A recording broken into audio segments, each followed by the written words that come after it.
शेतकऱ्यांची कर्जमाफी पक्की.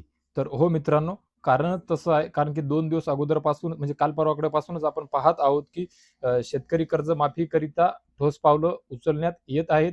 समित्या नेमल्याच्या नंतर त्या समितीमध्ये काही जणांचा परत प्रवेश करण्यात आलेला आहे. काही जणांना तातडीने काम करण्याकरिता सक्त आदेश देण्यात आलेले आहे. ज्यामध्ये शेतकरी कर्जमाफीकरिता जे आहे सर्व राष्ट्रीय व अग्रणी बँकांना शेतकऱ्याच्या थकीत कर्जाची माहिती येत्या सोमवारपर्यंत म्हणजे 15 फेब्रुवारीपर्यंत पोर्टलवर भरण्याचे सक्त आदेश देण्यात आलेले आहेत मित्रांनो. मग विषयही तसा आहे कारण की 15 फेब्रुवारीच्या नंतर पुढच्या सोमवारपासून अर्थसंकल्पीय अधिवेशन असणार आहे आणि पुढच्या महिन्यातच 5 किंवा 6 तारखेला 5 किंवा 6 मार्चपर्यंत अर्थसंकल्प महाराष्ट्र राज्याचा अर्थसंकल्प सादर करण्यात येणार आहे मित्रांनो. मग आता हे खऱ्या अर्थाने वेग देण्याकरिता आहे, की अर्थसंकल्पामध्ये तरतूद करण्याकरिता आहे, की अर्थसंकल्पामध्ये विरोधकांनी हा मुद्दा धरून ठेवू नये, त्या विरोधकांना उत्तर देता यावं याकरिता आहे. हे सर्व गोष्टी आता या येत्या आठवड्यात 2 आठवड्यामध्ये पाहण्यासारख्या असणार आहे आणि हा जो डाटा आहे, तो डाटा संकलित झाल्याच्या नंतर आपल्या सर्वांच्या समोर येणार आणि आपल्या सर्वांना सुद्धा कळणार आहे. एकीकडे कर्जमाफीला वेग देत असतानाच शेतकरी नेते सोबतच बच्चूभाऊ कडू जे आहे ज्यांनी कर्जमाफीकरिताचं जे हे पुकारलेलं होतं मोठं आंदोलन, अन्नत्याग सुद्धा केलेलं होतं. त्यांची सुद्धा खूप बारकाईने नजर आहे. त्यांना या समितीमध्ये समावेश दिलेला दिसत नाहीये.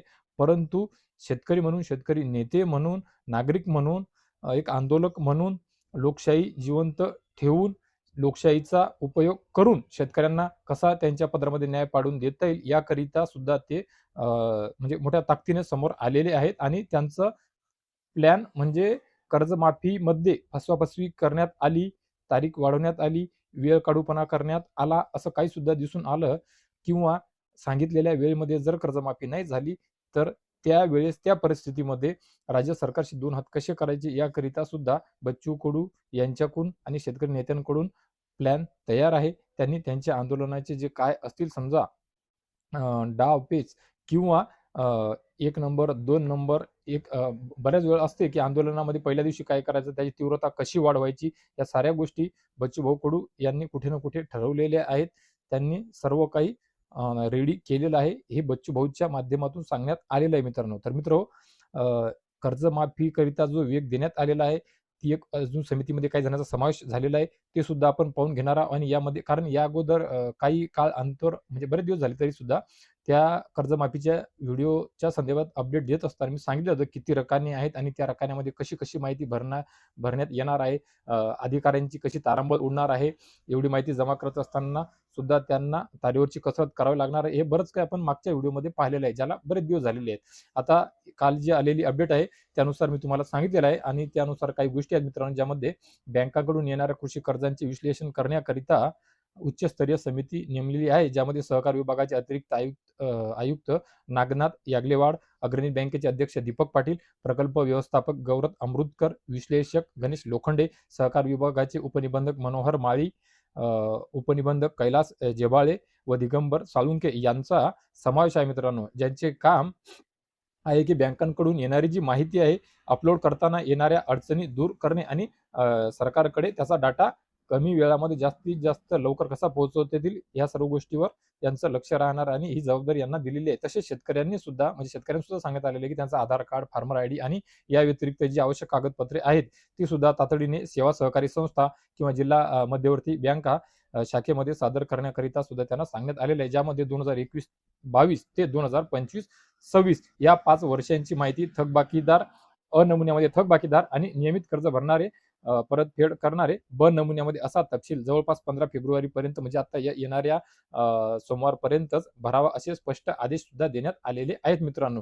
तर मित्रहो नक्कीच कर्जमाफीकरिता ताकदीने काम सुरू आहे.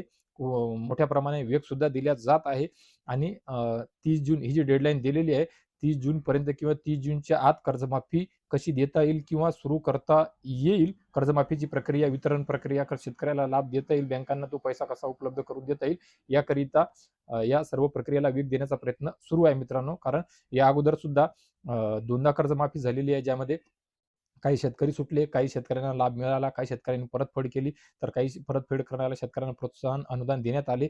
परंतु काही परतफेड करणाऱ्या शेतकरी बांधवांना अजून सुद्धा प्रोत्साहन अनुदान मिळालेले नाही, असं शेतकरी बांधवांकडून सांगण्यात येत आहे.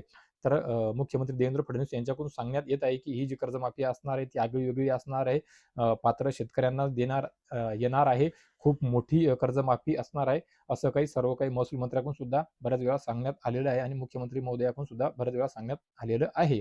तर आता खरोखर शेतकरी बांधवांना याचा लाभ किती दिवसामध्ये कशा प्रकारे मिळतो, हे या समितीच्या अहवालाच्या नंतरच कळणार आहे. या अधिवेशनाच्या माध्यमातून कळणार आहे, की कसे नियम लावल्या जातात, म्हणजे याकरिता जे असे टर्म्स अँड कंडिशन काय समोर येतात ते शेतकरी बांधवांना पाहण्यासारखं, कोणाला लाभ मिळणार, कोण हुकणार, कोण चुकणार, त्याकरिता काय टर्म्स अँड कंडिशन आहेत ते आपण कमी वेळामध्ये आता इथून पुढच्या आठवड्यामध्ये नक्कीच आपल्या सर्वांसमोर येतील.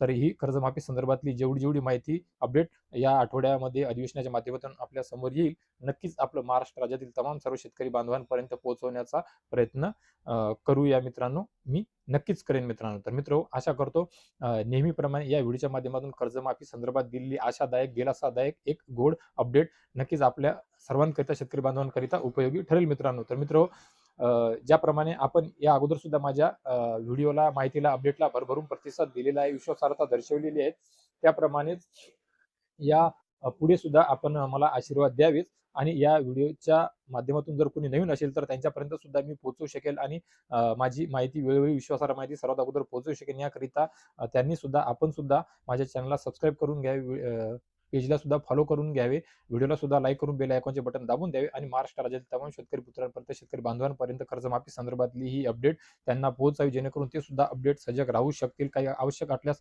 बँकेचे संपर्क साधतील, फॉलोअप घेतील, कागदपत्र जमा करण्या त्यांना सुद्धा वेळ मिळेल आणि मदत होईल. याकरिता हा व्हिडिओ सुद्धा सर्वदूर त्यांच्यापर्यंत नक्कीच शेअर करा मित्रांनो. तर मित्र या व्हिडिओच्या माध्यमातून तुर्तास एवढेच. भेटूया एका नवीन उपयोगी व्हिडिओमध्ये तुमच्या आमच्या उपयोगी माहितीसह आणि एका गोड अपडेट आणि गोड बातमीसह. तर मित्र तोपर्यंत धन्यवाद.